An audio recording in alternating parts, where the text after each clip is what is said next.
শরতের শুরুতে কালিম্পংয়ের আবহাওয়া থাকে অনবদ্য। সেই টানেই কলকাতা ছেড়ে কয়েকদিনের জন্য পাহাড়ের কোলে পাড়ি জমিয়েছিল অনিমেষ, তার স্ত্রী সুচরিতা এবং তাদের ৮ বছরের একমাত্র কন্যা সন্তান মেধা।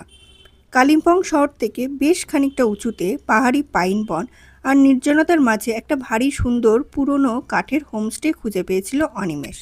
হোমস্টের পাহারাদার আর কেয়ারটেকার এক বৃদ্ধ ভটিয়া পৌর, নাম দর্জে।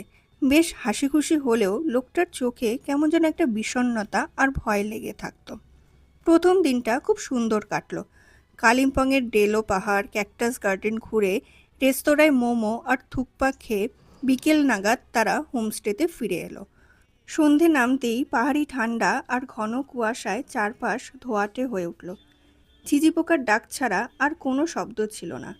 রাত ৯টা নাগাদ রাতের খাওয়া দাওয়া সেরে সবাই কাঠের দোতলার বড় শোয়ার ঘরে শুয়ে পড়ল।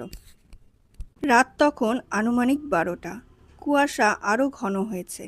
বাইরে পাইন বনে হু হু করে হাওয়া বইছে।